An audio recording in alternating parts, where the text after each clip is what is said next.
can confirm that I have not received any notification or request to use Welsh today. Therefore, the meeting will be conducted in English only. As a reminder, may I remind you that this meeting is being webcast. Therefore, can I ask that you turn off or silence your mobile phones and ensure you speak clearly into your microphones. In case of a fire drill, we'll be following the green signs and going outside, but I'm sure we'll be fine. Can I also remind all members to sign the attendance register and confirm if any apologies have been received for this meeting? Thank you, Chair. Yeah, we've got apologies from Councillors Overton, Jenkins and Seaborn and Dr Sheridan. Thank you. Do we know of any others? I think that's covers all of them. But okay. Number 2, declarations of interest. Members, do we have any declarations? Okay, if anything comes up during the meeting, just remember to write it in on the attendance sheet as well as declared. Okay, 3 minutes of the meeting held on the 6th of February 2019. These minutes relate to the report we received on the EAS business plan. Can I ask that we go through them first for accuracy?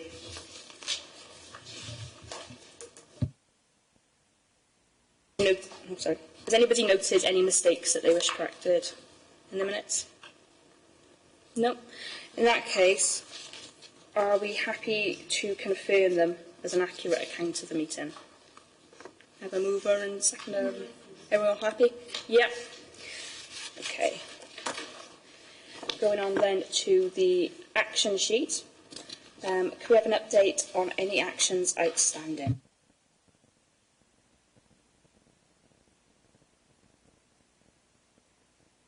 No, they're all up to date. Are there any questions on the action sheet? No? Okay then. So we're going on to the main item then, which is the Early Years Childcare Offer. Purpose of this report is to inform members of the progress made to date towards Welsh Government's 30-hour childcare offer for 3 and 4-year-olds.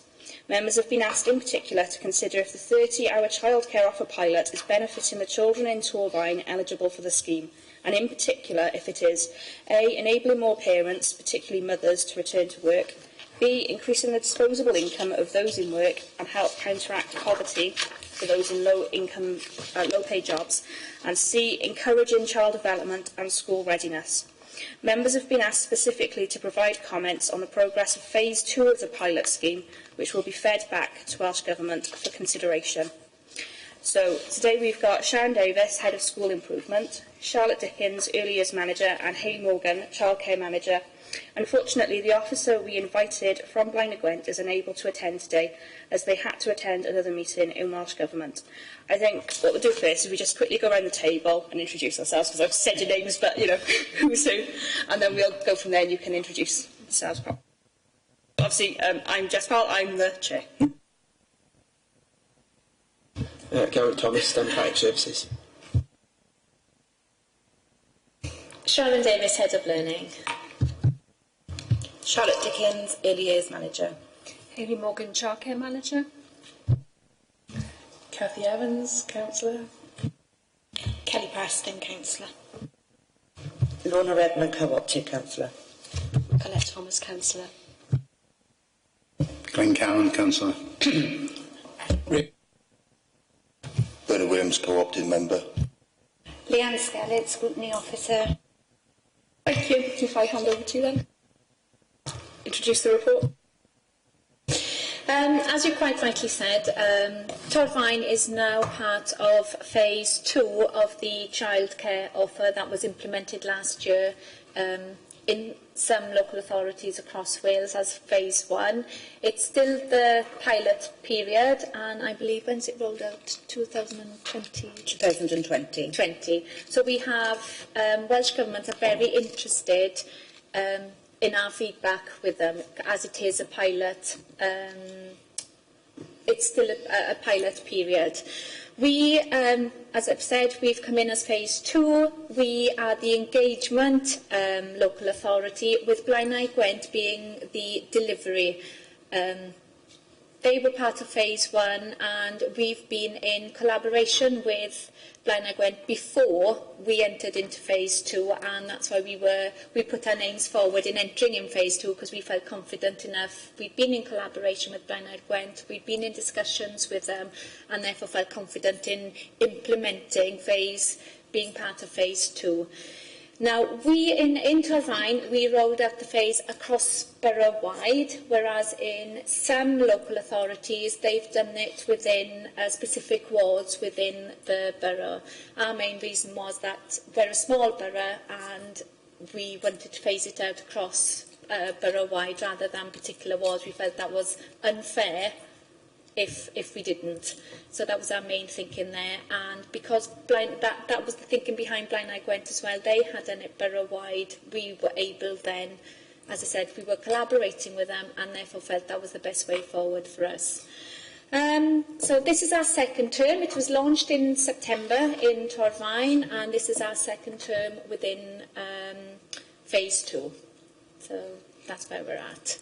And just to add to that, the full implementation across Wales was set for September 2020. Welsh Government ahead of themselves. By April of this year, it will be full rollout across 22 local authorities. Yes, they're 18 months ahead of their schedule. However, it's still in a pilot. Yeah. They're not bringing that forward. It's still in the pilot phase. However, by April, every local authority in Wales will be involved in some shape or form with the scheme. I think before we go further, we've got a short video to watch that we'll do.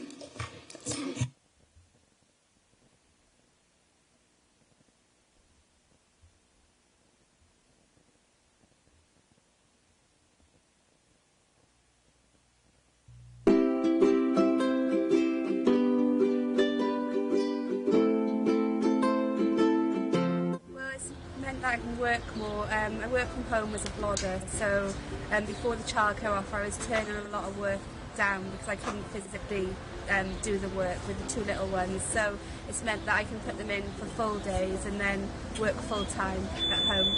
I struggled to claim the hours at first because you've already got to be working to claim them, but now I've managed to find a job at Peacocks for 16 hours and my son stays for the wraparound at the night front, so it's benefited really well. It's allowed me and my partner to both work, essentially. We really wouldn't be able to manage, wouldn't be able to, earn enough money to simply get a mortgage and to be able to make her meets. So it's been crucial for us to be able to manage raising our son. So we are both self-employed. We started our business when we had Fred, so it's been a massive help to us to not have to worry about how we would be able to cover that financially. Particularly our business is catering and it's quite seasonal, so through the winter we tend to work a lot less, and we would have struggled to manage to meet the nursery bills. I think through the winter kind of season we would have probably had him at home and maybe worked a little bit less. So he's happier in the Maethrin nursery setting. He loves it there, so it's made it more accessible for us to have him there and see him thrive in nursery that we probably wouldn't have been able to access without the offer.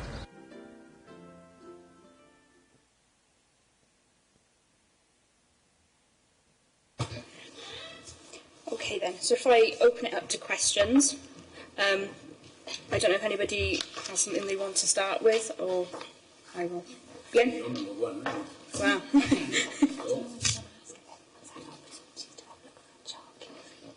Oh yeah, I've just been reminded, has everybody had a chance to look at this feedback which was given from one of the childcare providers? It only came in this morning, so you might not have had a chance. But yeah, just to draw your attention to it, because none of the providers could come in today, but we have had a little bit sent in.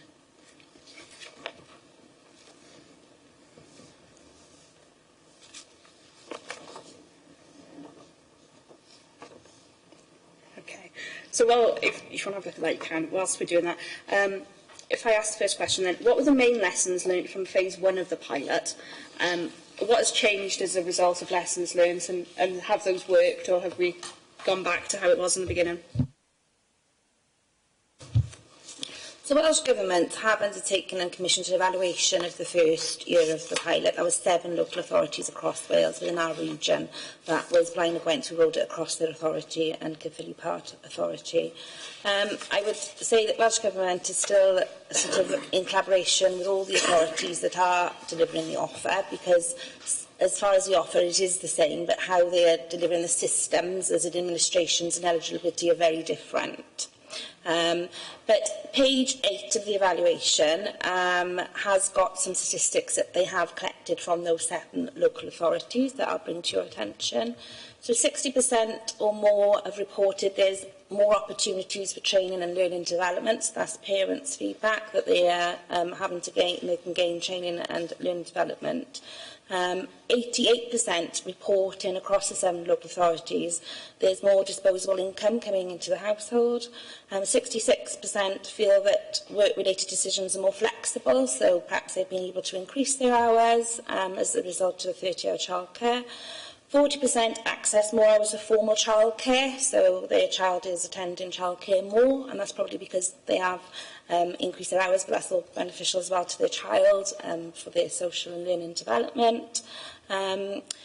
They interviewed some parents who reported that it reduced their stress and anxiety. There isn't a percentage of that, but parents were saying they felt less stress and anxiety because that they were having support with their childcare costs and, again, giving them more opportunity for employment. They interviewed parents who reported that they were benefiting from the money saved and from the reduced childcare costs. So obviously, because they were having funding for their childcare, they were able to use that money elsewhere within the household.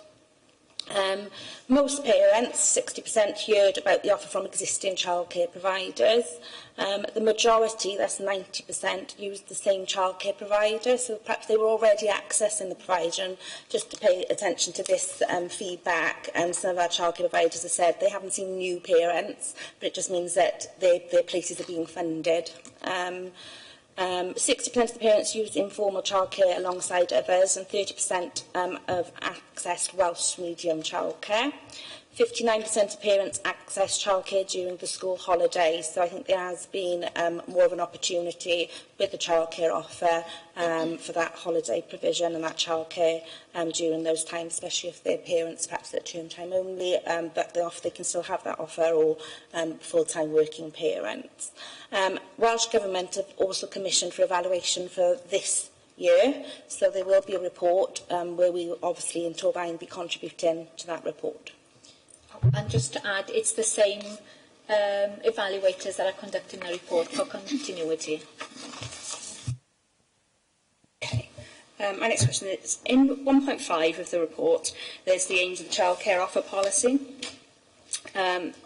So basically, obviously, it's very early days, so we don't have as much raw data perhaps as we'd like, but perhaps there are some case studies or anecdotal data you could share with us to say, are we fulfilling that criteria with it? You know, what feedback have you been getting?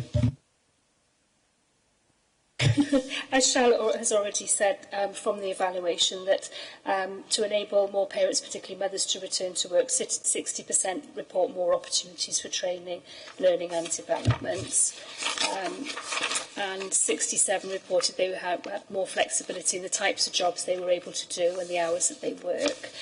However, we also have had some other anecdotal evidence from childcare providers, in addition to what you've already had, saying that that they found that there's more formal use of childcare than the informal, which was the grandparents and things like that. So that kind of freed up the grandparents doing the childcare. So there were, other opportunities for those parents.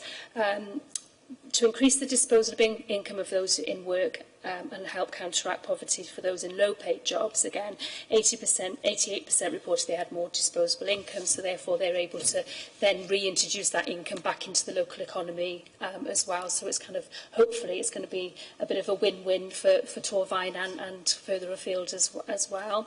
67% now have more opportunity to increase their earnings. And the median salary band of individual parents accessing the offer during last year, the early implementation, was between 20,800 to 25,999 pounds, and that was 60% of parents accessing the offer were earning the equivalent of or below the Wales median salary. So again, that's kind of raising those opportunities for those parents who are probably on quite a low salary income or bracket, so that was good. And obviously the third one was to encourage child development and social school readiness. We haven't got any data to report on that to date, because obviously we're still into term 2. However, settings who do not deliver foundation phase nursery, I feel would benefit from having access to training for foundation phase, so they can perhaps mirror or complement what they're doing in the setting, so that you know, if there's any targets or anything that they could perhaps complement and help those children achieve those targets as well. So I think there's a little bit more work to do. Obviously we work in collaboration with the EAS, the Education Achievement Service, and that's probably going to be something that we're going to discuss over the next few months, and to see how we're going to look at that child development and school readiness as well. Also within Torfaen, we look at the quality of provision anyway, and we use the environmental rating scale. So each age group of children has a different or they can have access to a different observation. So there's a baby one, there's a toddler one, there's a 3 and 4 year one, there's a childcare at home for childminders. So there's lots of different observation tools that we can use, and we'll be looking at how we're going to roll that out to all the childcare settings, because at the moment we for our funded childcare places, which is Flying Start and the non-maintained settings, we already have those observation tools in place to look at quality, but it's those other childcare providers that we haven't got a service level agreement in place that we need to develop and look at how we're going to implement that. And obviously there's a capacity issue for our staff to actually be able to implement that to everybody. Okay. On page 21, Torfaen has also been allocated a grant of £20,000 for ALN to support the offer. It seems quite a small amount of money. And how do you intend to utilise it? Interestingly, as part of phase 1 of the offer, when the 7 local authorities, not many authorities took the grant up. And now we've been given the allocation of the grant, we're getting a better understanding of why and what the challenges are. 20k isn't a lot of money across the year, and we are seeing rising numbers in early years of children who are requiring early intervention. We're obviously working with our ALN core team at the moment as well, because the ALN Act is out for consultation. We're very conscious of if we were to put additional support in, even though in early years we value that, it's not always ALN, it's more about early intervention. So we have fed back to Welsh Government by calling it ALN. That's causing us some issues as far as, because we have to think of the longer term. Because if we put additional support in, what does that mean into transitions into schools? And obviously on the local authority, because the local authority will have that statutory duty. So I'm working very closely with Donna Lewis and ALN to see what that looks like as far as the consultation work we're doing. But for us in early years, we're proposing that we put a system in place that looks at early intervention rather than ALN, because some children just need a specific additional support, and we also need to also upskill some of our childcare workforce. So where we've had the umbrella, the funded childcare settings, and with our SLA, they have that support because we've got officers in place to support. Going out with a childcare offer, it's given us an opportunity to work very much closely with all childcare providers, but we have to think of a capacity to support as well. So initially for this year, we've agreed that we would support with training and resources out of that 20k, because we know with Blaenau Gwent that 16 families have ticked the box for additional support. We wouldn't, if every child needed an additional one-to-one support, 20k isn't going to do that. So it's feeding back to Welsh Government. It's also ensuring that, you know, we work with our core ALN team, and also about those transitions into schools, because that support could look very different. What I'm proposing is that we have an early years intervention, and I'm also looking at Flying Start in that, because there's some funding with ALN in Flying Start, and we also have assisted places where that grant is now from the new childcare and play grant. So it's looking at having one process with a fair process, but also that it's very specific, you know, looking at have they had a targeted SOGS, because if there was a concern from health, they would have had a targeted SOGS. Have they got a specialist assessment into speech and language therapy? Because we have got universal, you know, services out there in early years. So, you know, if it's about prevention, we have already got groups that, you know, we can signpost families to. So, yes, there's a lot of work being undertaken at the moment, but it is causing us a challenge, and we need to raise that with Welsh Government. Just to ask, really, thinking about refugees family coming into the area who have language difficulties, would they qualify under this ALN funding? It's 20,000? The child now, because obviously if there's not a lot of English in the home, it's going to cause problems.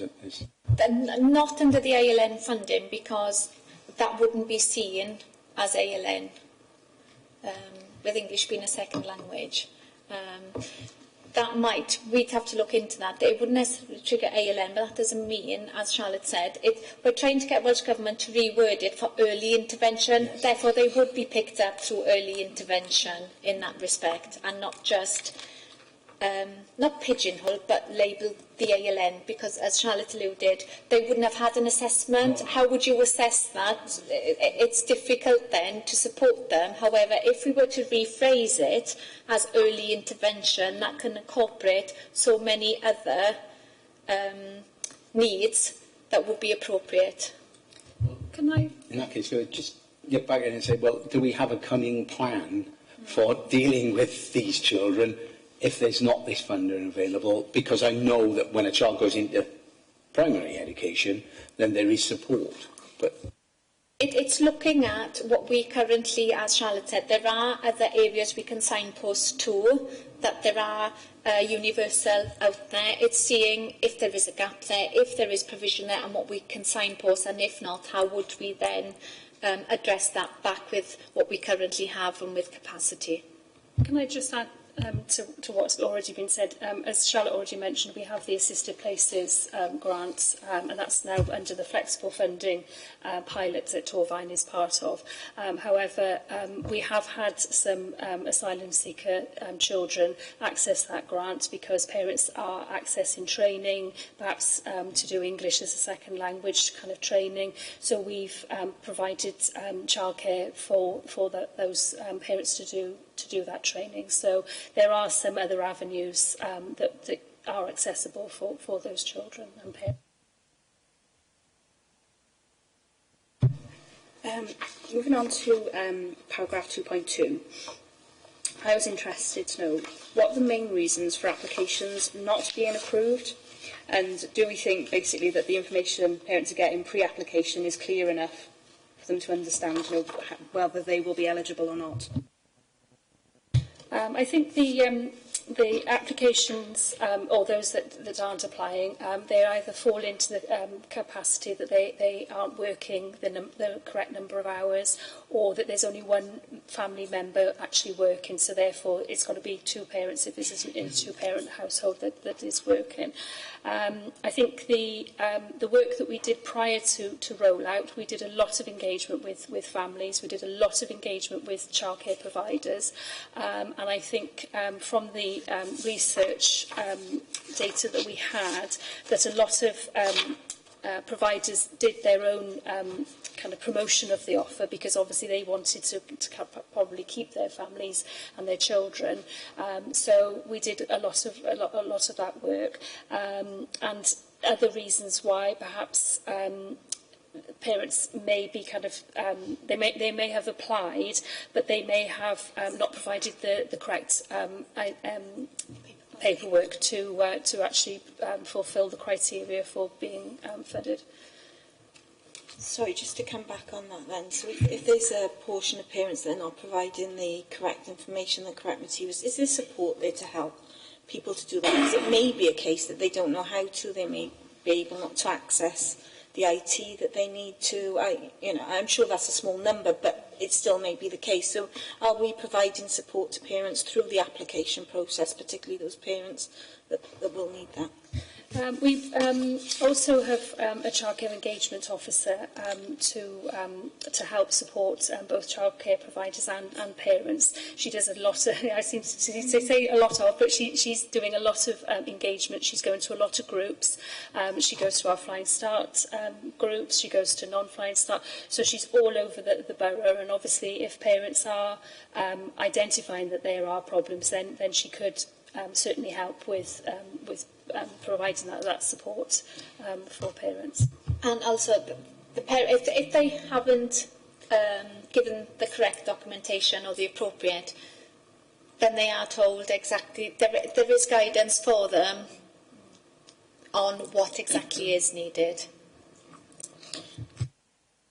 It's something that we have raised, because obviously with Welsh Government, because the plan is for the applications and eligibility to go to HMRC, so it will be quite a robust system. Going forward is something that we need to consider. Obviously we have got our Family Information Service as well, and the Childcare Engagement Officer sits within that team, but it's something we're aware of, and I know other authorities that have flagged it, but it is going to be through the HMRC, which again, is a concern for some of the families that we work with, but we need to look at that as a local authority and look at that as a service, really, to say, this Family Information Service, and then if we can support, we will. I think the other difficulty that some families have are they are self-employed, and I know somebody on the video alluded to being self-employed, and sometimes it's actually proving the number of hours that they're doing, the income, and sometimes it might be like that the lady said, she's got busy periods within the year and then she's got quieter periods, so it's just kind of identifying that paperwork and then providing it to Blaenau Gwent. As well. But Blaenau Gwent always kind of, as Charlotte said, they always come back and say exactly what paperwork is needed, and there's support Blaenau Gwent wide and our side as well. So if I just come back on that as well, because we were talking like sort of people had heard anecdotally that the form, whilst it might not be too complicated, it looks daunting and the process seems daunting. So I think it's really important that moving forward that we just have a very good plain language, sort of guide to doing it, because, we might not always have the support to come out personally and help as it gets a wider scheme. Yeah, and I think that could be exacerbated when it goes over to HMRC as well, because obviously if parents haven't got internet access, or they've got basic skills problems, or a whole raft of difficulties, then that we may see more difficulties then than perhaps we are now. So, yeah. So with the proposals of it going to HMRC, will we have the capacity then to assist those families that will need help through that process? Because, we all know what it's like to go through HMRC and DPP processes. They are difficult to navigate sometimes. Will we have the capacity to support parents through that? It's something I think we need to work closely in collaboration with Welsh Government on, because we don't know what the grants, at the moment we receive a grant for engagement. It's a very small grant, and I'm conscious across early years there's a lot of officers undertaking, the role and the work, with the childcare offer, and we have appointed the engagement officer, but again it's something we need to feed back, and we can take that question back as well, because obviously we'll update that we've come to scrutiny, and anything from today's meeting we will be taking back to Welsh Government for consideration. And that's where it's critical then that we monitor it and feed back to Welsh Government if we are seeing a rise. We may not, I know we are predicting it, possibly, but you never know. But it is about closely monitoring and then feeding back. And to be fair to Welsh Government, they are listening. That they are very keen, not just any concerns or any issues, they are keen that we let them know sooner rather than later.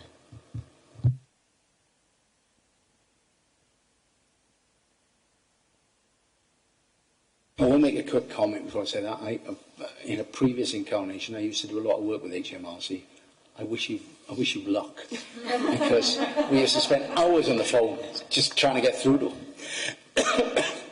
them. My question really was, what are the main reasons associated with registered providers not signing up the offer, and what are the main challenges they face? But I've been looking at this, and I see in here that in under setting 3, whoever that person was is saying that, there's just not enough money in the scheme for them to be interested. But there was also a worrying thing, and it said the lower rate for 10 hours did not cover the cost of provision. In order to cover the cost incurred, settings were advised to charge parents extra for lunches, snacks and outings. These extra payments made by parents will then top up the inadequate funding provided by Welsh Government. Well, looking at the document here, they can charge it, but people don't have to pay it. I mean, what it says in here is they cannot make that a stipulation of accepting the child. Yeah, and on top of this, we have had kind of a query from another particular childcare provider in terms of what they can and can't charge, and Welsh Government in the guidance clearly states that those parents who are not accessing the childcare offer shouldn't be at a disadvantage to those who are accessing the childcare offer. So Welsh Government are trying to make it an equitable kind of funding. However, settings are now identifying that they are not having enough income to then be able to manage their running costs and everything else. Welsh Government are very they know kind of that particular query that we've had from that particular setting, and we've had lots of conversations, lots of meetings with Welsh Government and the setting. Welsh Government said that they're not going to be changing the guidance as yet, because we're still in that pilot phase. And I'm guessing once it is fully rolled out, then they probably will change the guidance to make it clearer. But it's something that we are very much aware of. And you mentioned about the discrepancy between the funding for the foundation phase nursery amount and the childcare offer. And again, Welsh Government are very aware of this, and they are actually doing a pilot in Flintshire at this moment in time. So I'm guessing as a result of the evaluation, then changes may happen to make it a more equitable funding stream for both programmes. Is that the reason why you think these 17 providers are not taking it up, because they don't think there's enough money there? I think the majority of our providers within Torfaen are playgroups, day nurseries and kind of settings like that. The majority, those who haven't taken them up are probably childminders, so they may not have children of that particular age, so therefore parents haven't accessed it. Or it could be that perhaps childminders haven't got enough knowledge and understanding of what the childcare offer, and again that's a piece of work that we now need to do. We have got the data from Blaen y Gwent, and to date we've got 72 childcare providers who have signed up to, that's as of today, so your data might have been slightly different. Yes, yeah. So now we know that data. Again, our childcare engagement officer and our childcare development officers can go out to those who haven't signed up to ask the question why and wherefore as to what. And we're working with our umbrella organisation, so Pacey would also, we're doing a lot of work across with childminders.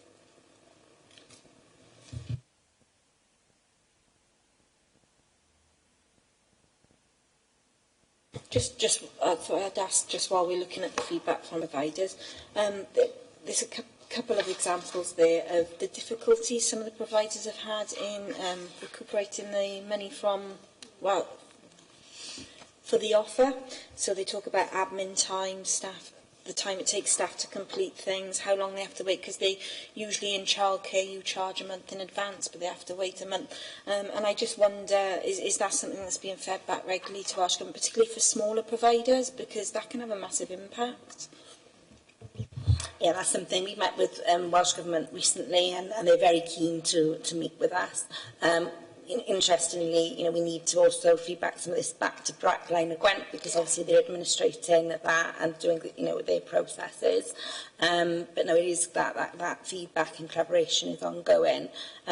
Some providers are familiar because they are already perhaps having funding from non-maintained offline start, so they're familiar with systems already.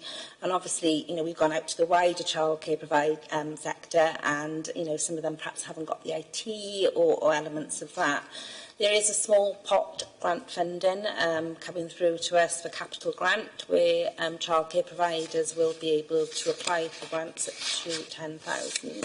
So maybe, we can look at that guidance to see, if there's support there for IT equipment, which there is, I believe. It's IT, they might be able to put a bid in. So hopefully that small pot funding a grant maybe help with some of those challenges, but it's definitely something we need to feedback and consider. And again, we need to identify as an earlier service if, do we have this grant going forward, and if we don't, what support have we got for our childcare providers and families accessing the offer? Because I think there will always be challenges as, to support, so we need to think that as a service, how we manage that, and we need to keep feeding back that to Welsh Government.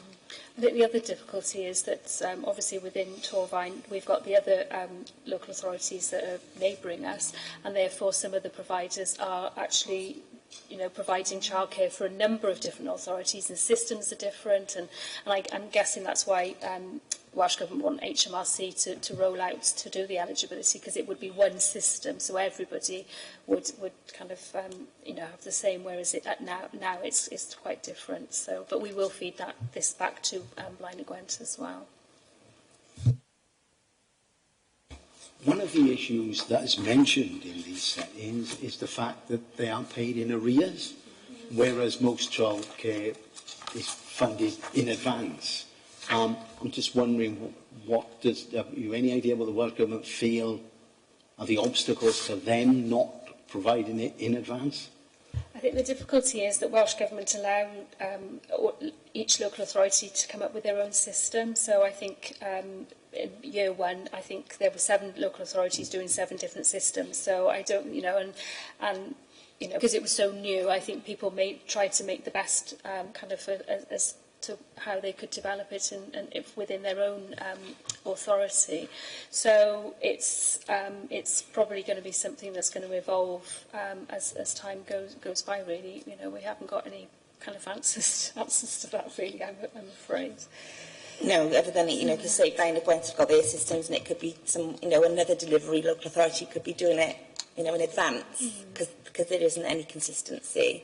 And one reason why, with the rollout of phase 2, was they didn't want local authorities, another load of local authorities setting up new systems. So this is why they've asked the existing 7 to be the delivery, so that we weren't in a position then to, it would be another system. So at least they got 7 systems rather than 22 systems. So, but again, I think we do need to, monitor that really, and again, Welsh Government are aware of it. They are, and just thinking now, Blaenau Gwent to pay a kind of 2 weeks in arrears, and then 2 weeks forward funding. So I think settings are not kind of used to that way of dealing with having arrears. They're always having money in up front. So I think that discrepancy between what they're used to and what is happening now. But again, we can certainly feed that back to Blaenau Gwent, whether they will change it, because it's such a short period of time before they roll out to HMRC. We don't know whether they would or not, but we can certainly feed it back to them.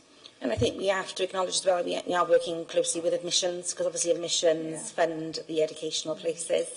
So we're involved in admissions in these collaboration meetings with Blaenau Gwent, and opportunities to be back to Welsh Government, because if you're a non-maintained setting offering the education and the childcare, they are working to 2 different systems.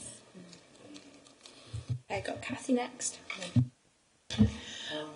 Looking at the, again, the feedback from the childcare providers, a lot of their issue seems to be around the administration of it and filling in receipts and sending information off to different boroughs in different formats.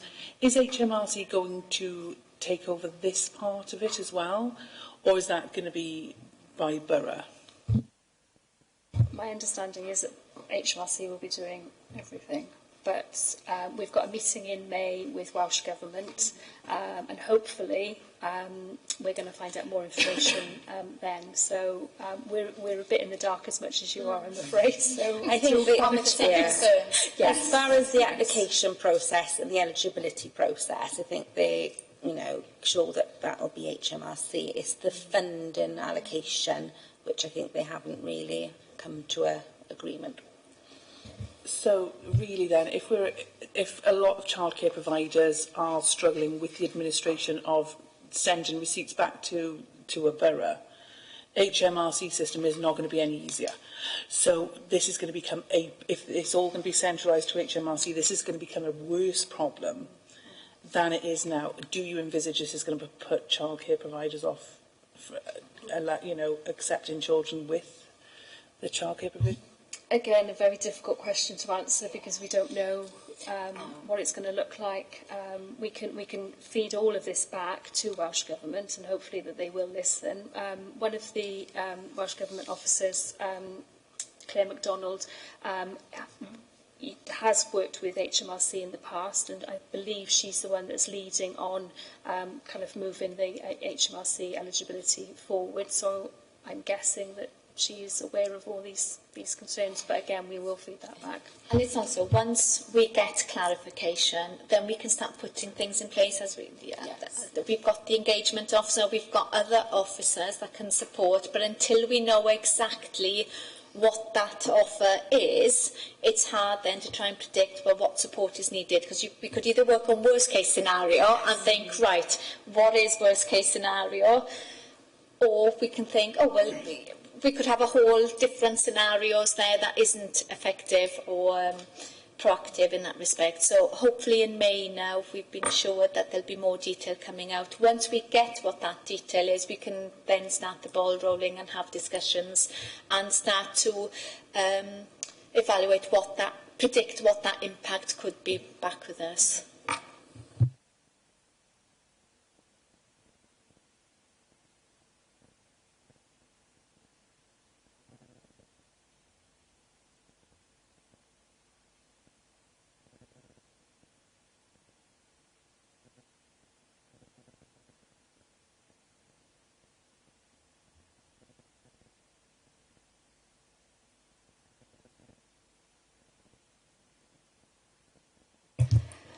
I think when we started the kind of rollout of the childcare offer, we were quite confident that we had enough childcare places. Our childcare sufficiency assessment alluded to that, although we didn't have a very good response in terms of number of parents responding.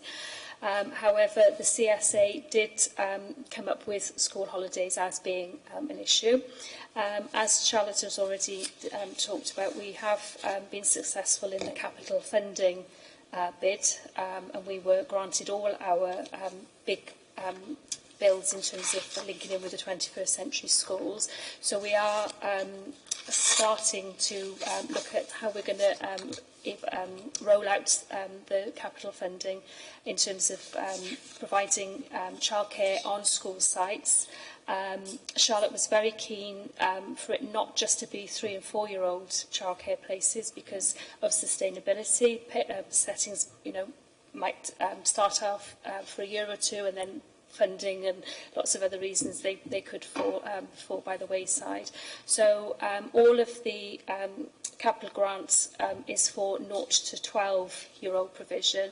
So that would be for 52 weeks of the year, obviously there would have to be some school holidays or holidays for the staff, but that would be managed within that setting. We would look for existing providers within Torfaen to put in expressions of interest, so we weren't taking away business from the existing, but they could expand and use their wealth of knowledge and expertise within the childcare sector to establish new childcare provision, and then that would be for kind of morning through till evening then, so breakfast club, wraparound, after school club, holiday provision. So we are then envisaging that we would have enough childcare places. We are on a big recruitment drive through with childminders. When I first started this job, which was nearly 6 years ago, we had something like 80 plus childminders. Within Torfaen now, we're down to 40-something childminders. So we've lost a lot of childminders who could pick up who could provide childcare for those parents who are working atypical hours, so early mornings, late evenings, weekends, and things like that. So due to the childcare offer, I was able to engage with our partners through JCP, the Job Centre Plus, the employability team. So we've been doing quite a lot of work there for them to have an understanding of the childcare market, and in particular to promote with their clients that we are looking for childminders, and that could be another opportunity for some of their clients as well. I've got a lot of childminder contacts actually, and a number of them have stopped doing childminder in recent years. And what I'm hearing from them is it's so much paperwork. Is this not just going to make that situation worse? It could do, but as part of the childcare offer terms and conditions, you have to be registered. To be registered, you have to undergo Care Inspectorate Wales inspections, and there's the national minimum standards that go with it. And I don't know if you've ever read the national minimum standards. They're quite lengthy, and upon inspection, they could have, just literally a knock on the door, and CIW could turn up and they want to look at everything. That's policies, procedures, health and safety, food preparation, nappy changing. I could go on and on and on, safeguarding. So there is a lot of paperwork involved for somebody who is working on their own, whereas perhaps a childcare provider who's got a wealth of staff, they can delegate, whereas childminders, it's just them. We have got our childcare development officers, and we run briefing sessions to give advice and guidance as to prospective childminders. So we're not papering over any of the expectations. We are giving them warts and all type of thing to say this is how much paperwork is involved, but we will hold their hands all the way through the process, and we do fund for them to have PACE membership, which is the umbrella organisation for childminders. So there is a lot of support for them, but I can appreciate where you're coming from there. Yeah. Cathy, I think you got.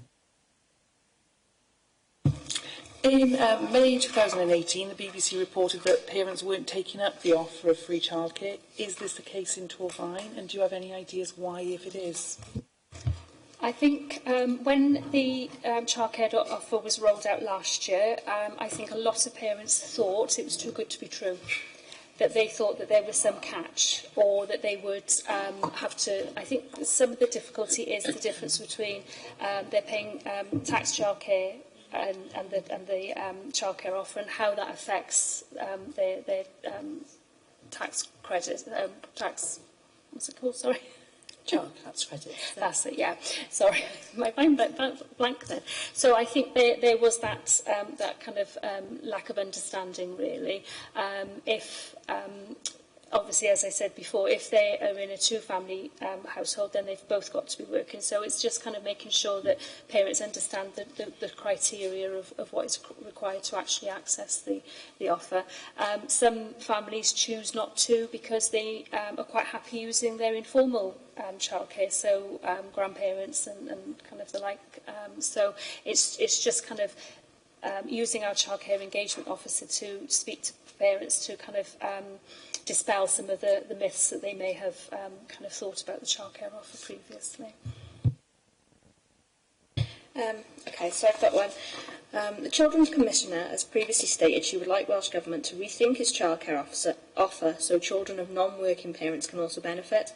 So we're asking your thoughts, basically, and the reasons why Welsh Government decided not to offer a lower number of hours to provide more opportunity to more children.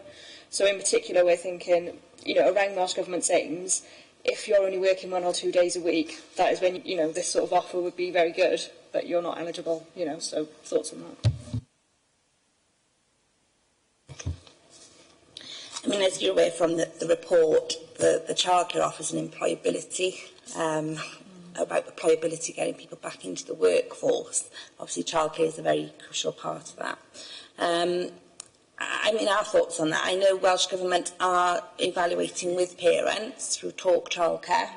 So there is Talk Childcare, which they're consulting with parents' views. I know parents are saying, well, why doesn't it kick in after you come back off maternity leave and mum's returning back to work?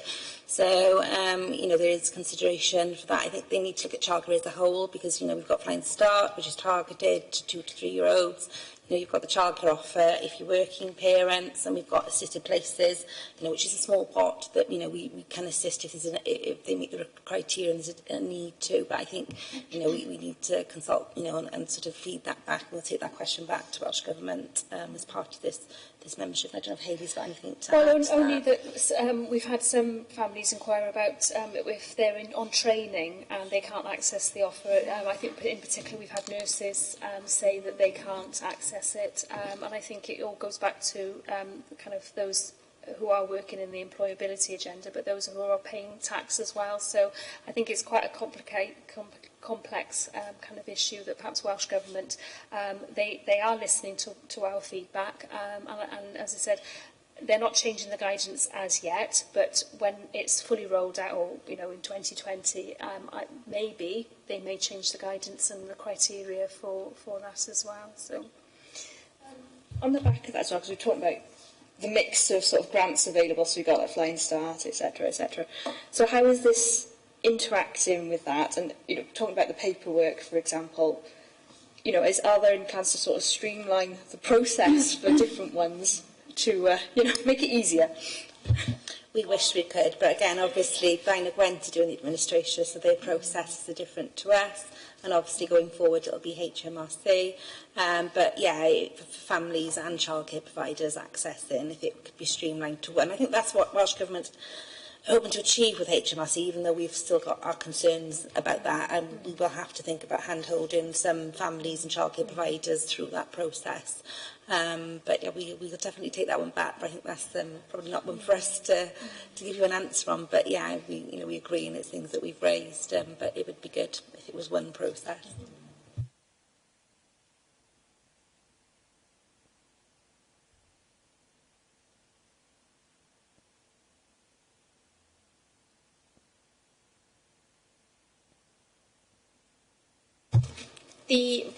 As Hayley alluded, we looked at the childcare efficiency to see, well, do we have any gaps in our childcare?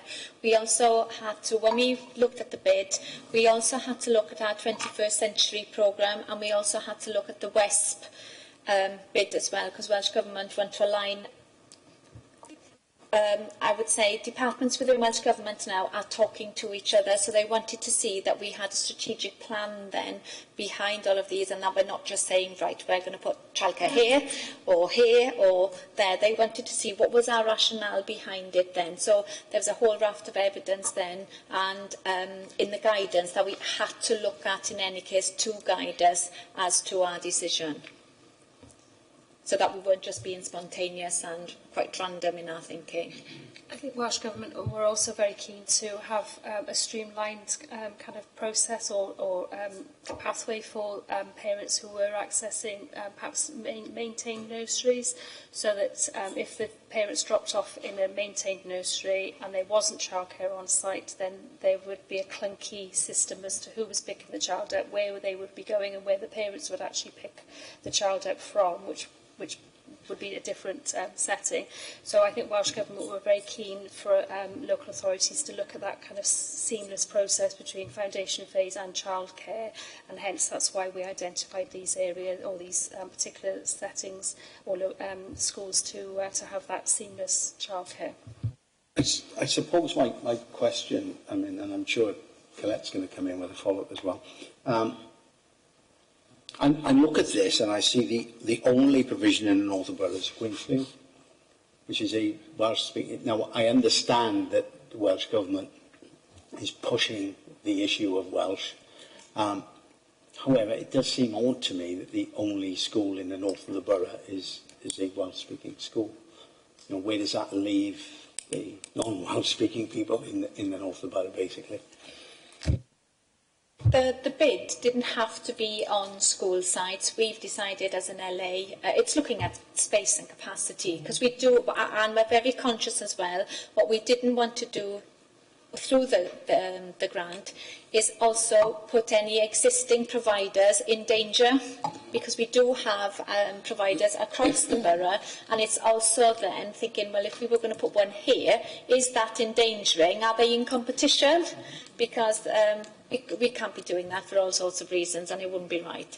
So, as I said, we did look at the child sufficiency. We have looked at, we had to align it to the 21st century schools, we had to align it to the West, which is the Welsh Education Strategic Plan, and see what's going on. And these then were the best fitting, and looking at what is available for us as in capacity on space.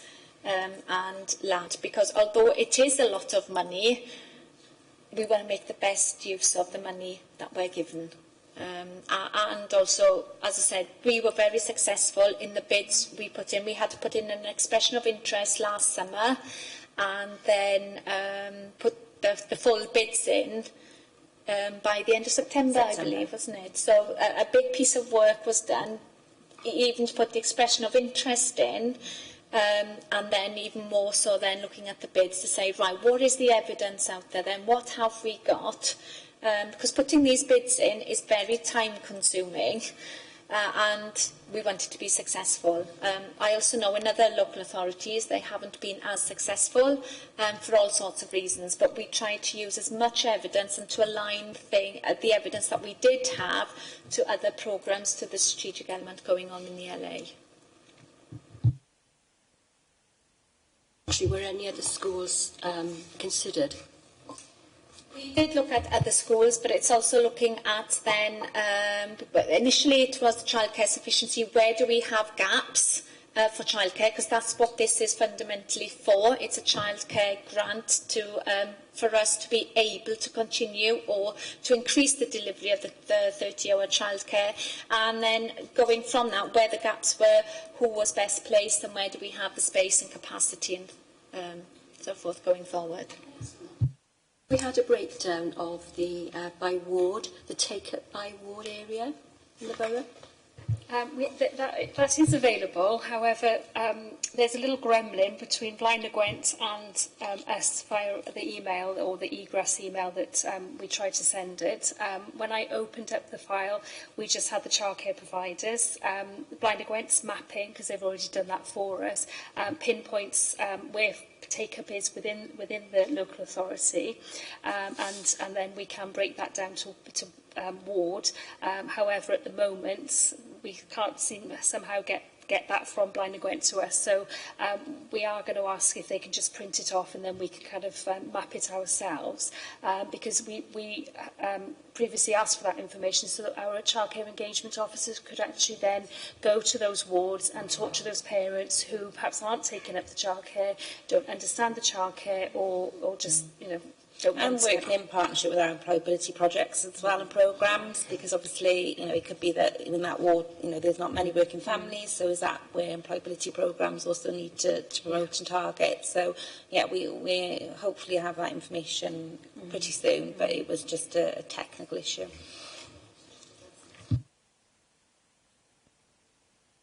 Of money there, you have the £500,000 there for small funding. Would you be looking at other areas, other school areas, school-based areas for that? No. That's for small funding pots, as Charlotte alluded earlier. That won't necessarily be going to schools. That's for School umbrellas. sites. Pardon? On school sites?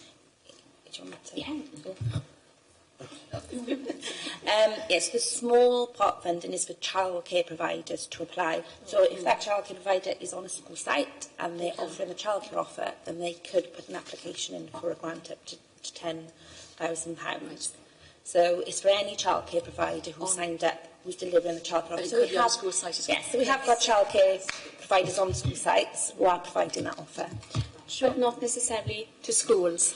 It's for the providers. That could be for whatever SLA they have with schools. We've got a few that rent spare classrooms or whatever, but it won't be going to the schools. It goes to that provider. Can I just, shall I give you a rundown as to kind of some of the things that Welsh Government said that the childcare providers could use? It could be used for general refurbishment, such as painting or replacing carpets, improving outdoor play facilities, because obviously outdoor play is as essential as indoor play, replacing, repairing fixtures and fittings, such as toilets, kitchens and windows, replacing worn equipment, furniture, toys, which could potentially pose a health and safety risk, IT equipment, but not Wi-Fi. So interestingly enough, adaptations to the setting to improve access and to the provision of bespoke equipment or furniture which will enable a provider to accommodate a child with additional learning needs as well. So quite a broad range of resources that they can access. We've got £500,000 there. We were, having been at a meeting last week with Welsh Government colleagues there, because the comment at first was that that's quite a lot of money for a small authority, but having listened to the feedback, they thought we were rather innovative in putting £500,000, because it sounds a lot, but when you actually break it down, it's not. Some local authorities have asked for 20,000, 30,000, and they've realised actually that's not going to.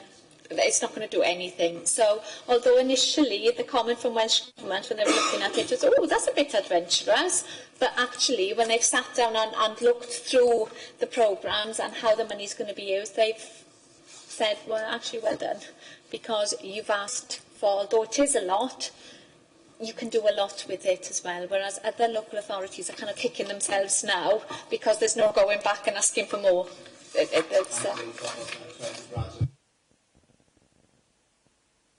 You know, we're very grateful for every penny we've got, because in our first bid, when we put the expression of interest, the final amount was very different to what but then we had a chance to reflect, go back through and think, do you know what? If they say no, they say no. Let's go for it. And if they come back and say, but we can give you this amount, great. If you don't ask, you don't get to.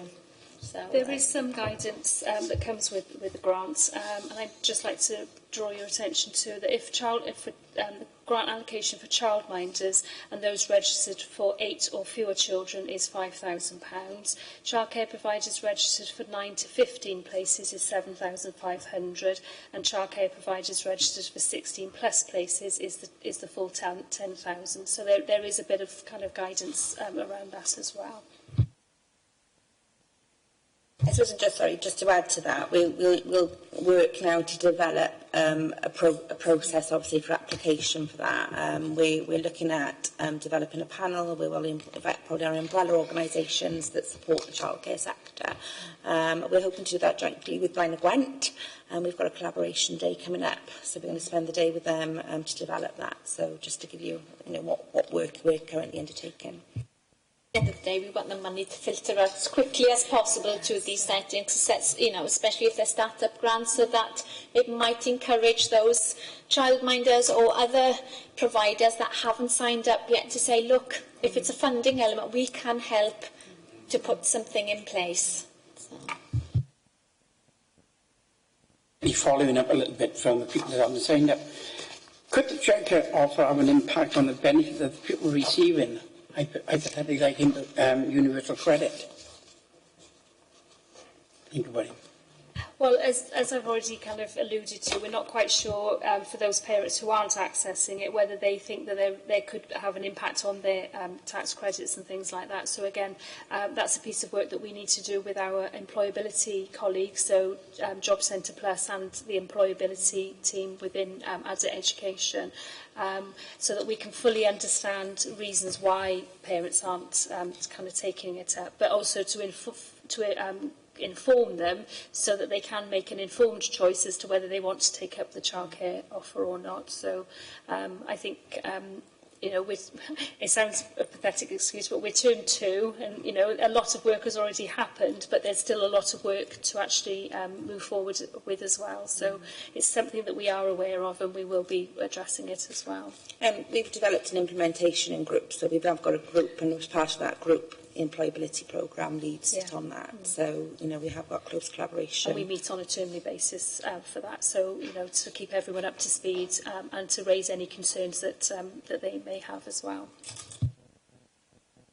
Just coming before Glenda. We were talking earlier about the childcare providers and the sort of the top-up fees of, you know, charging for lunches, etc., etc. So following on from that, really, is there potential, I suppose, for, you know, problems with competition between providers, those who don't have to charge, so perhaps the bigger ones, and those who will, you know, based on the sort of shortfall in funding? And, you know, do we envisage any problems with that, I suppose? I don't think so. I think parents use different childcare providers for different reasons. So for day nurseries, which is the biggest kind of problematic area that we've had, you know, parents would appear to think that they would still carry on using those providers because they need that full day care, and the play groups, because they only charge one charge, then it's a lot easier for parents to understand the charging. Whereas some settings, the day nurseries, they may have what's the word that sorry, I can't think of the word. They may have savings throughout the week, so that, you know, if they come for a whole day, then they charge less. If they come for a whole week, they charge less. So there's a lot of discrepancy between providers. Providers are very supportive of one another, and I think previous years they probably did look at each other as being competition.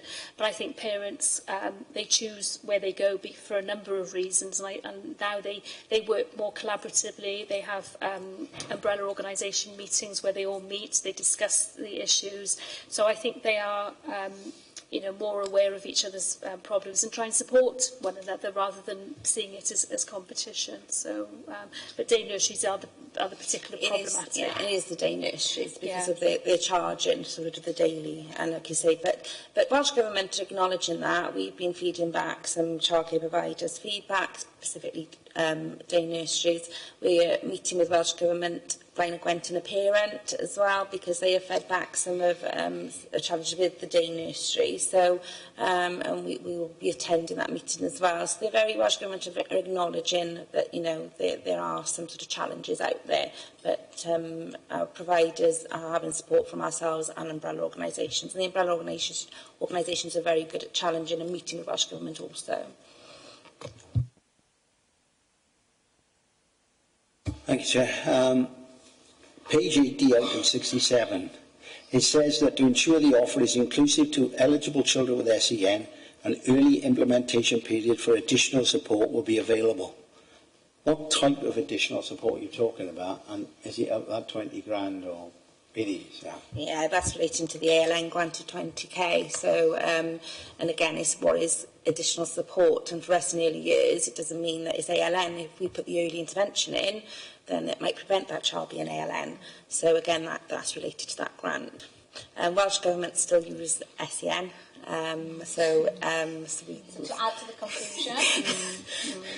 So that's something, but hopefully once the ALN code comes out. But again, we're working on that with our ALN core team, Welsh Government. And when we met with Welsh Government recently, we told them the challenge with the grant is that it's a small pot of money. But they were quite keen for us to put our own process in place. So even though the grant's called ALN, they seemed quite open to when I said, are you okay if we just say that actually we'll have an early intervention process and move away from ALN, and they were quite open to that. So that was quite positive. But again, it's what can that grant fund out to 20k? This year we have just purchased some resources for any children that potentially could be ALN, so a lot of sensory equipment, so that they can kind of access the offer using the toys and the equipment that would be kind of pertinent to their needs then as well. Sorry, just for me to understand, with the childcare offer, if you do, and I get the early intervention stuff as opposed to ALM, but there will be perhaps a child that does have an additional learning need that will require one-to-one or higher level of support that needs addressing.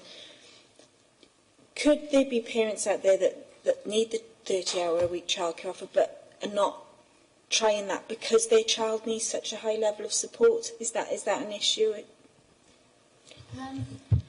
No, again, that's where we need to use we don't have that data, but that's where our engagement officer then would have those conversations with families. That's why we're trying to spread her work right across the borough to accommodate for all sorts of needs and to say, look, you may have an ALN child. That doesn't mean you're restricted.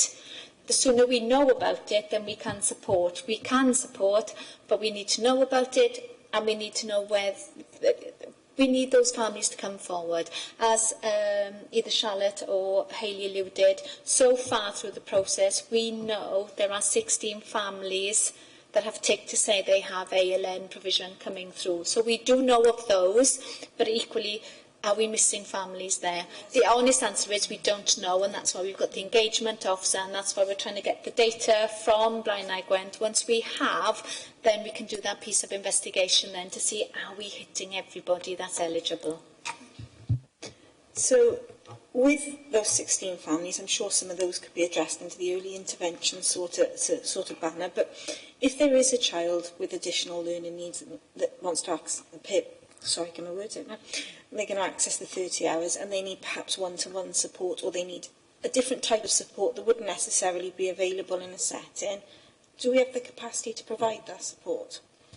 How does that work? Because if the funding, I just wondered how it's very new to us, and obviously we've only just had the grant allocated to us. I think we need to look at the wider factors as well. So if a child takes up their maintained setting, the school would agree what that additional support looks like. So we need to work with schools more, because obviously do we mirror that in childcare if they're taking up the childcare offer? And we also have to consider the childcare environment is very different to an educational setting. So we've already got a child that attends a maintained setting that might be having additional support and goes to the childcare offer, but they're not having that additional support because the environment suits that child's needs is different. So there's lots of factors we have to consider. Every childcare provider, as part of the CIW registration and standards, have a duty under the standards to meet every child with ALN. With education for non-maintained settings, there's no additional, they've never had additional funding for ALN. The childcare settings always, pick that up themselves. So this is what I want to do, a piece of work across early years with our stakeholders and with our partners to try and streamline, because it's very different. I mean, and obviously schools manage their additional support. And so we've had children that, parents haven't alluded to the childcare, that they're having their additional support in a maintained setting, yet we find out they're having that support in a maintained setting, yet the child seems to be coping, and the childcare setting. So we really need to look at, but you are right, there are probably children who have significant, and then we need to put that ALN in. So, if that child's had a diagnosis, what does that additional support look like? And that's where we're working with our core ALN team, so that it's in comparison to what schools are doing. because so if it's significant, so we're trying to streamline it to that school's process, because otherwise families get very confused if they're given that additional support and they think then they have to have it when they go to school. So we need to make sure that it's sustainable. And that's why we're working with the co-ALN team and other stakeholders to ensure, as Charlotte said, I'm coming back to early intervention, but we've got to be careful that what we start with is either sustainable, one is appropriate for the child, two is sustainable, and if anything, is it preventative? Because that's what ideally, if we can get it in early enough, hopefully the aim is then that it's preventative, it stops the ball rolling further up then. But again, it is, this has alluded to some challenges, and although we thought, great, we've got 20,000, it's not as straightforward. So, as Charlotte said, there is that piece of work going behind now. Have we got the answers currently? Absolutely not.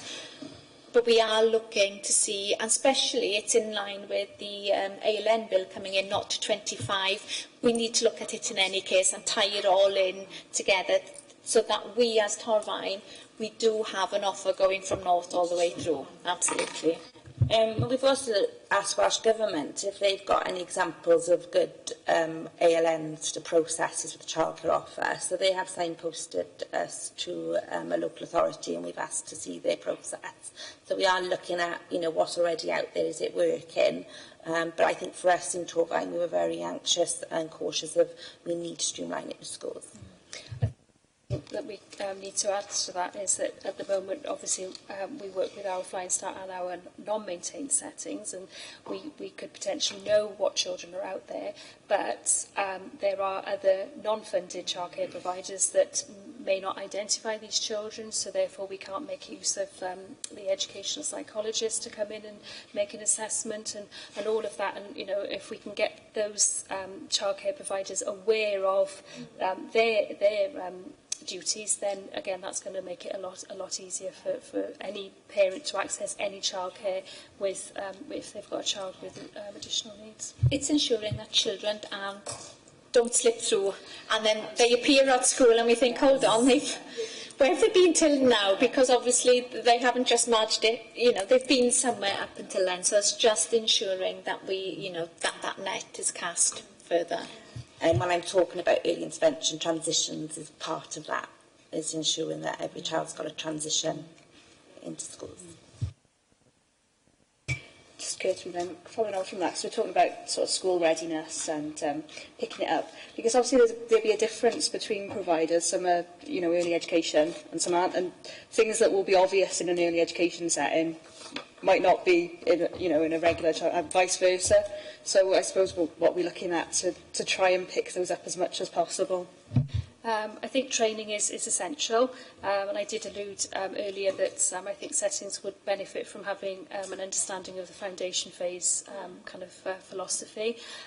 We do have our training workforce development officer who looks at training, and we do ask all settings to undertake an audit of their training needs as well. Some settings are better than others to return it.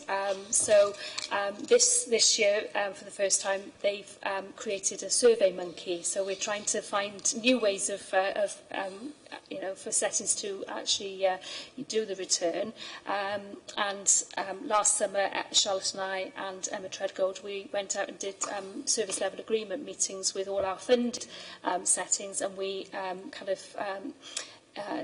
kind of talked about the importance of them returning these audits, because if they don't tell us the training that they need, then we can't provide the training. But I think there is certainly training needs that we will need to address going forward as well. Do we track the children that take the childcare offer? So if you've got a child with needs some early intervention in, additional learning needs, do we track whether that's had an effect going through school? Is there a tracking process? Not currently, because we're only in the second term of the childcare, so still early days, but we are looking at early years as well. We've got lots of different systems in education that don't necessarily talk to each other.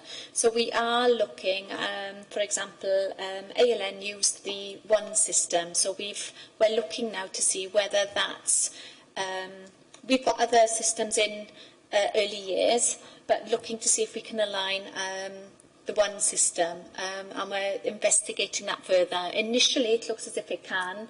It does come with, as you can imagine, with each system, it's not a cheap system, but it's looking to see whether that's the correct system for us then, so that we can then, what we'd love to have is as soon as we know of a child or baby from health, because in early years, they're on a, we can know about them from birth or even before birth onwards, that then we can track them all the way through. We don't currently, but we are looking for that, and especially then that can include childcare, not just childcare, but Flying Start, whatever provision that child is accessing, it'll show on the system. Yeah, I think that's where it was sort of going really, was that tracking system, to see whether all the early interventions, whether all the work is actually having the impact that you need. How do you measure the impact if you can't track the child? And I think that's where I'm coming from. And that will tell us then whether the provision is the correct provision, because if then we can have those conversations and say, okay, well, if it's not having an effect, then we don't need to do that, but we need to do yeah, we don't currently, but we will have, and we're looking towards it. We are looking to get this in as soon as possible within the next few months.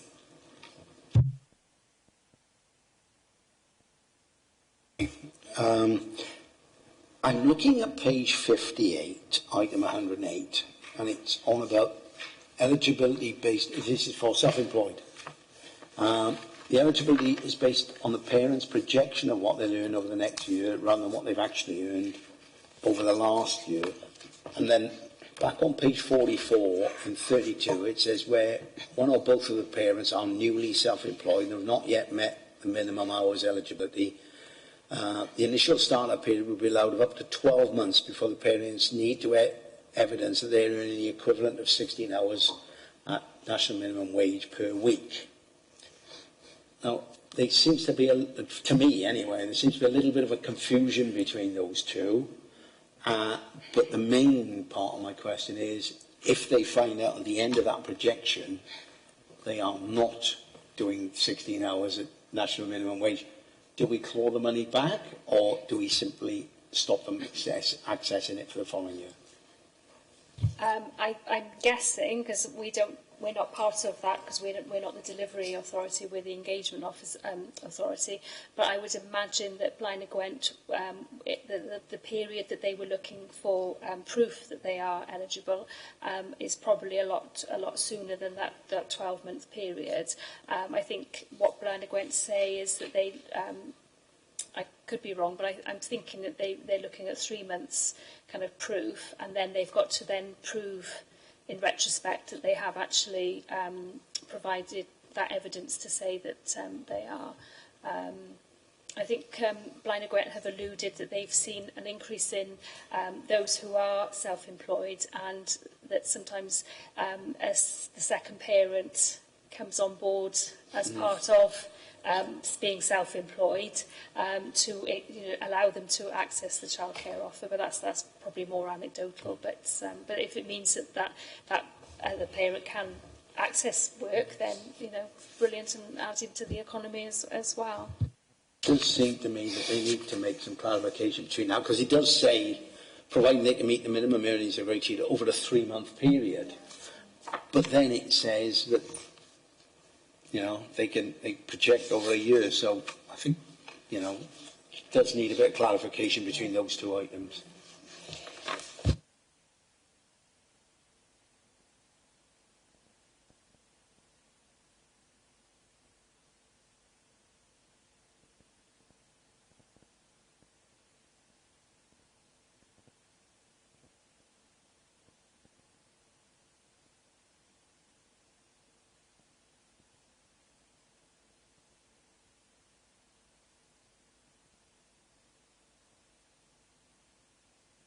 Sorry, can you repeat that one again? Sorry, is it the guidance? The guidance. 127. It says in there that the local authority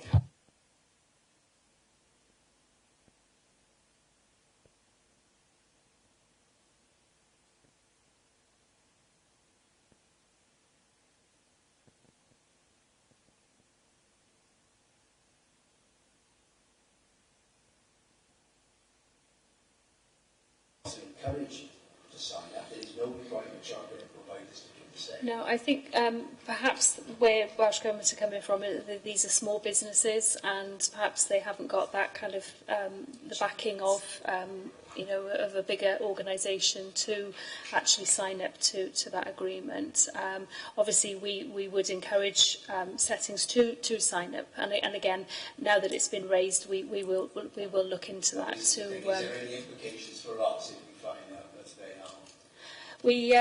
The other thing that's aside from the childcare offer is that with our funded settings, and again we need to roll that out to all our childcare providers, but we're undertaking safe recruitment training so that settings know what our requirements are as a local authority, and we are cascading that through to the settings, and that's proven to be quite useful because they're looking at employability and kind of making sure that they're getting the right calibre of staff, that there aren't any safeguarding concerns, because that will present itself further down the line and things like that. So I'm guessing that would all be part and parcel of that ethical agreement that as a local authority we would sign up to. But we will certainly look into that and make sure that we draw something up. At the moment, Welsh Government, the only thing that they're asking providers to be is to be registered with CIW. So our hands are tied to some extent, but we can certainly ask that or ask them to do it as good practice as a local authority. Yeah, but I mean, obviously my concern is that something goes wrong at that childcare end, and we are held responsible. So it's really all I was sort of trying to draw your attention. Yeah, and I think we need, again, because Blaen y Gwynt are the delivery, we need to take that back to Blaen y Gwynt as well and see if that's a national thing. But also, as far as childcare providers, every childcare provider has to be registered with CIW, so it's CIW that would be the organisation really, as part of their inspections, and obviously if we were alluded to anything, then we would contact CIW as part of that.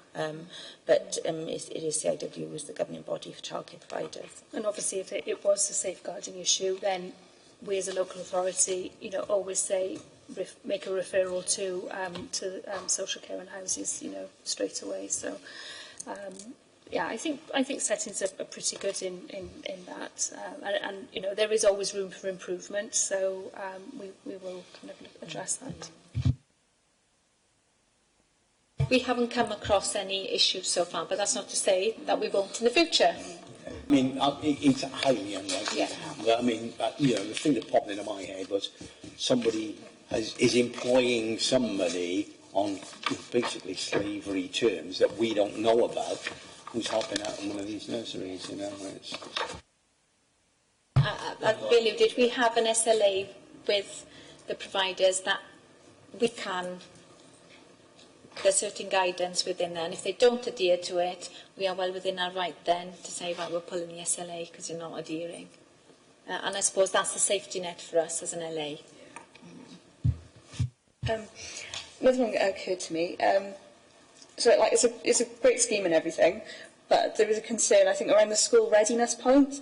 So children who perhaps would most benefit from places, a prolonged childcare setting, are ineligible, whereas perhaps families that are, better placed to be school ready, shall we say, will be able to access, because the cap is very high, actually. I mean, what we do about that, is, but do you see it perhaps exacerbating that gap when they get into school between children who are able to access this and children who aren't? I think within Torfaen we've got obviously our Flying Starts provision, and that does address that kind of inequality between those children that have got a really good home learning environment and those that haven't. And then those that fall outside of the Flying Start, then they could access the Assisted Places funding as well. So at least then they can access some childcare. But yeah, we know that within non-Flying Start areas, there are some families that do fall within that kind of net, so to speak. And it's something that the funding doesn't allow us to do. It does, but I think within Flying Start, we do offer early intervention. So our parenting programmes and our early language development programmes, we are offering out across, we've got Families First early years strand as well. So Families First pick up some of those early interventions, and we work quite closely together. So we're looking how we can provide those early interventions and not be, targeted. And we're already doing that. We've been doing that for some time in Torfaen. But, the childcare element of it, a piece of it we would like to look at is the unfilled places in Flying Start. But again, you can't always guarantee when those children are going to attend, and if they're not attending, so it's a difficult one, but we are conscious and we are looking at that and monitoring it. Yeah, I just wanted to talk really about the collaboration aspect between Blaenau Gwent and Torfaen. We know we're moving towards sort of a greater collaborative agenda, and I just wondered, I suppose, because they rolled it out prior to Torfaen, there were a lot of lessons they would have learned that they could then pass on and whatnot. And I just wondered how that collaboration works in practice on a day-to-day basis. Is it positive, sharing information? My view is that you've got two teams full of expertise, and bringing those together, can only be a benefit. I just wonder how that's helped roll this out. Blaenau Gwent have been very open, and they've shared everything with us. We can't fault. Blaenau Gwent have been very good at sharing what lessons learned. Like you say, they were part of phase 1 of the rollout, and they were very open for Hayley and I to go across to Blaenau Gwent to find out what they were doing, what were the feedback from childcare providers. That allowed us to start engaging with our childcare providers when they were rolling it out. So we did a few network and workshops with our provider while they were sort of getting them ready, because we knew it was going to be coming. It was just a case of when we were ready with it, we felt to put that bid in. So they have been very good. There has been challenges in collaborative working. One of them is GDPR requirements. So that document has taken us a few months between the two local authorities, but we're there now.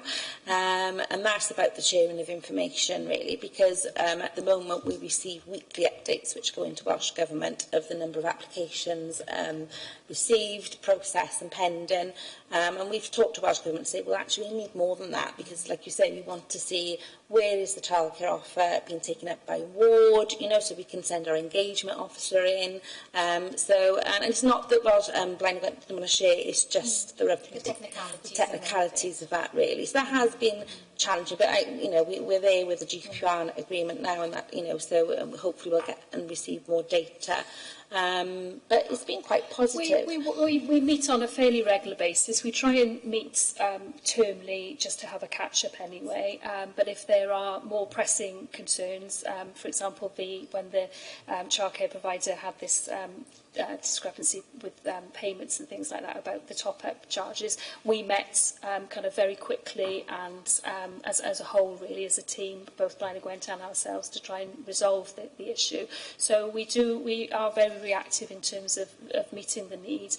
As Charlotte has already said, we are having an implementation day in April, where our childcare development officers, our childcare engagement officer, ourselves, and our counterparts in Blaenau Gwent will all meet together so that everybody has a clear understanding of the processes and kind of how each system works, really.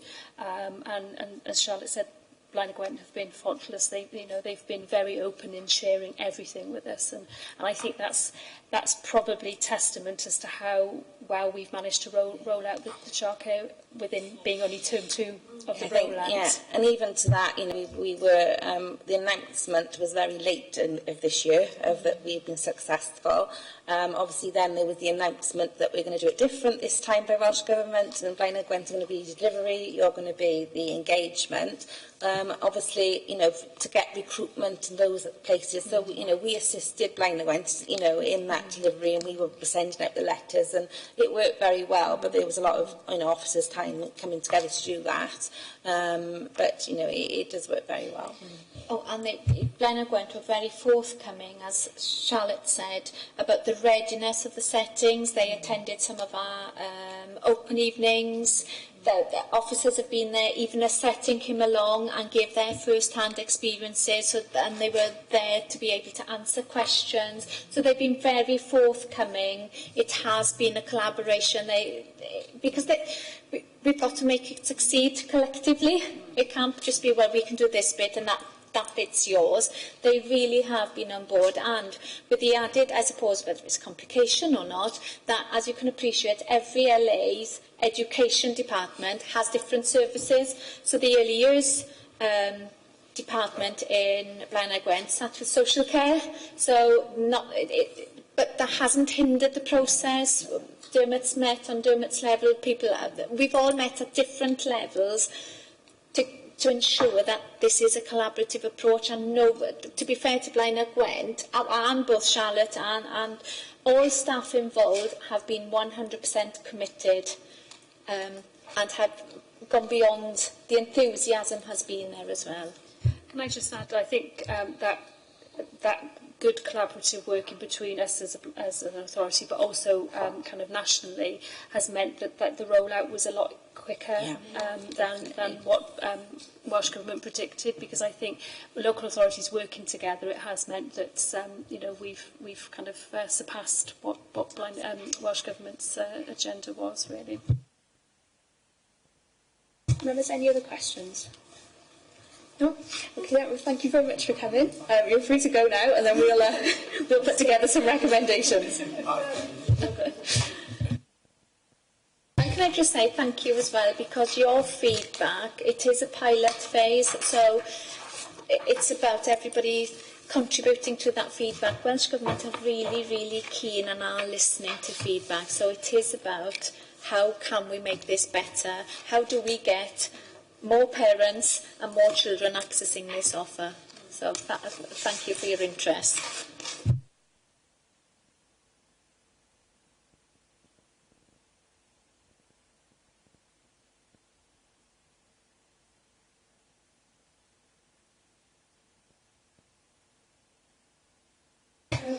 Okay, members, so I'll just go back over the 3 points that we're being asked to sort of make recommendations about. So this was enabling more parents, particularly mothers, to return to work, increasing the disposable income of those in work and help counteract poverty for those in low-paid jobs, and encouraging child development and school readiness. So I don't know if, Leanna, because I've seen you making endless notes there, did you want to go through yours first and then we'll add in, or...? I can do it briefly. Yeah. I don't know, I haven't quoted you all word for word, so bear with me. You brought up a couple of issues throughout the meeting, which it may be worth reiterating back to you before you formulate your recommendations. There was conversations around, you felt it was important to ensure that some sort of easy guide be produced to help parents apply for the childcare offer going forward. You also stated that it was ensure that the appropriate resources were put in place to help people with the process and apply for the offer. I don't know if you agree with that. Shout at me later on if you don't. These are more points, really, I think. Childcare settings not being given enough money from WAG to cover costs. So it's how you feel WAG should move forward with that. Recouping money back from WAG is very difficult and takes time, especially for smaller businesses who may not have appropriate resources such as IT to help them do this properly. Consider not paying childcare providers in arrears, as this could have a negative impact on smaller businesses. You were concerned, or you expressed concerns, that HMRC dealing with eligibility may be a more complicated process for both parents and childcare providers. And then, last but not least, childcare settings need to mirror maintained settings, and I think that this was drawing on something Hayley said. Childcare settings need to mirror maintained settings for ALN children, and this needs to be streamlined for all our schools throughout the borough.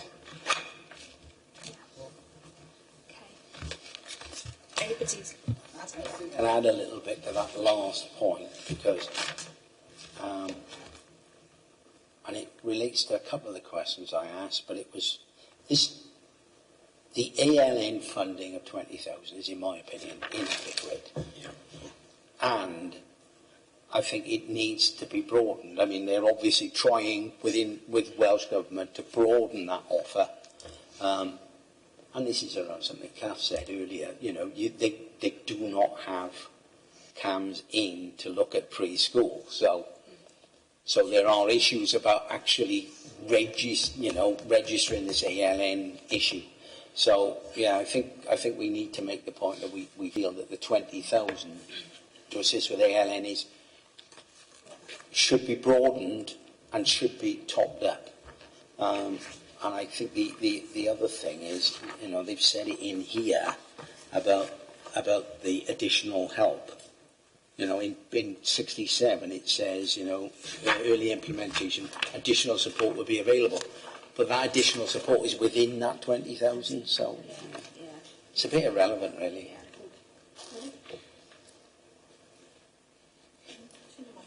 Oh, sorry. Sorry, I just following on from what Glyn said, really, around the additional learning needs stuff. I liked what they said about approaching it as early intervention rather than additional learning needs, particularly for that sort of age group. And I'm not sure if we can do something around the recommendations to support and back that up. But also looking at what we've been asked to look at around encouraging child development and school readiness, I think there needs to be a really firm emphasis on tracking, because how do you know if any of this intervention is having the desired effect? You know, we know it is, but the numbers, the hard data, if we're not tracking the outcomes, and you know, if we're looking at Flying Start, Sure Start, the childcare offer, linking all those together and tracking and seeing where pupils go, that early intervention here may, like they said, not lead to an additional learning need when a child approaches primary school. But we need to see that. We need to see the numbers. It's a long-term piece of work, but I think it's something that needs to be brought in. Just to follow on from something Kelly's just said, actually, I really liked what they said about the childcare providers having more understanding of foundation phase education, so that they know, for school readiness, they know where the schools need the kids to be, so that they can guide them to be where nursery needs them to be. So I think that's quite important that we get that in there somewhere. Tracking, I think we really need to urge the Education Department to speed up their processes on tracking, and if there's any IT equipment they need or processes, it needs to be done, because it's all early years and sure stuff all needs to be tracked. One question, how would the travel community be involved within this, because tracking them is going to be really different? I mean, this was my guess is they won't. Yeah, I mean, my thought was like the tracking is really important. I always say, I think every meeting pretty much we've had this year, that the issue is the range of system that's used for tracking and how that collates with the schools. And I really think that if we're looking at this, it could be a good start for them to try and make some consistency. That if you've got a tracking system, stuff that you want to know right at nursery and playgroup, and you can start having some consistency all the way through them. Perhaps, we could even supply the software if it comes to it, so they're using a similar format, you know what I mean? But, whether that was, who knows. And in an ideal world, the tracking would begin, at birth or so you're talking, different systems again. But Yeah, I agree with Colette. I think tracking does need an emphasis.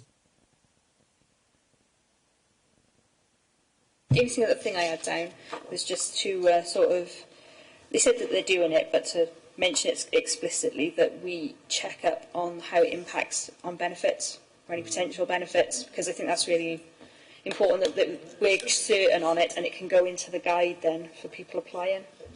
I'm trying to look. Anything else I had was, oh yeah, they made a point of sort of checking non-foundation phase providers for sort of the quality of the settings, and I think we should definitely put a recommendation in that they quickly get on that, because you know we will be held responsible for giving them the service level agreements. So. Yeah, I just want to say I thought that was really positive.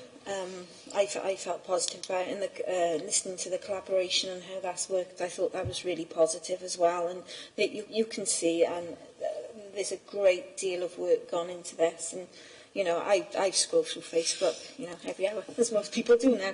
You know, and you've seen the ads pop up for the childcare offer, and I just think when we talked about those people that perhaps we're not reaching, perhaps we need to consider some sort of myth-busting, you know, approach, because my feeling is I've seen it out there a lot in different places, and different, you know, it's obviously being advertised and marketed, and one childcare officer to do everything that one childcare officer is doing seems an incredible amount of work for one person. So I just, you know, perhaps to reach those people that we aren't reaching at the moment, you need that kind of myth-busting, that different approach. It could work. I mean, obviously suggesting wider afield, once they get more consistency, now they're going to do it now, moving on from the pilot, to have something collaboratively with other places, you know, like a little video, you know, this is how you apply, this is how you do that. But, you know, just make it much simpler, because as it is, sort of looking at a HMRC type form is going to be, you know.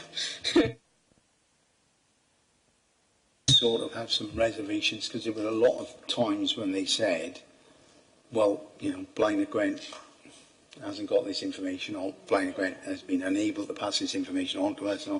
So I do have some concerns about the collaboration. It seems as if it's very positive, but there does seem to be some technical glitches there somewhere that I've got concerns about.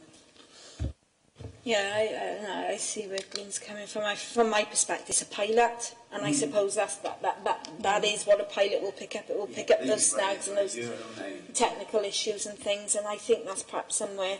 I was just thinking when they talked about the GDPR, is there scope for Welsh Government to step in and address some of those technical issues between the 22 authorities? I don't know. There was one other thing that I think perhaps might be helpful to bring up, and that's page 58 and page 44. That thing I said about 108 and 32, where it does seem to be a little bit contradictory. I mean, I think if somebody was self-employed and they read that, they said, oh, well, you know, here's a year's worth of projection, I expect to get it. And then they turn around and say, but, you know, you've got this 3 months minimum earnings criteria. That could be challenged in law. So I think they do need to clarify page 44, 32 and page 58, 108 to make sure that they align slightly better. But that's just a recommendation to Welsh Government, really. Do you think that we should be looking at this in perhaps 6 months' time to see when we've got some figures back, to see the impact, and to get perhaps some other officers and perhaps childcare providers to come in and tell us how it's gone? I think it might be useful to bring back a learning rather than bring back here. Sorry, I think it would be better. I think it would be more useful to bring it back to learning as part of a bigger agenda than it. I think it might be appropriate to put it forward as an item for visioning, and then you can weigh it up with the other items that's being put forward on what you'd like to look at for the forthcoming year or something. Yeah. And even if we don't do it here, we could ask that, you know, sort of as it's in the actual stage, that we have a seminar on it or something like that they can give, you know, just for an update,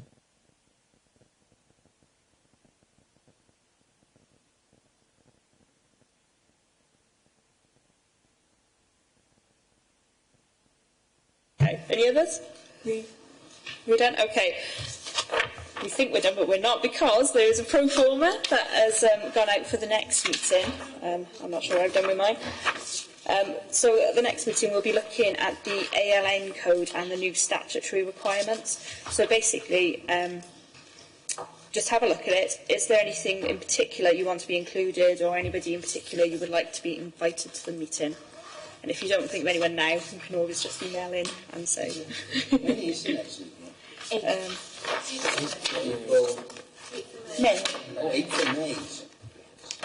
I'm looking at, I don't know where I put the piece of paper where I've got it.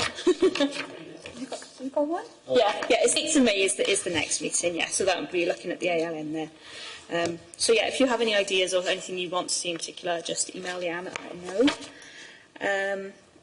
Other than that, thank you members for attending and contributing. I close the meeting.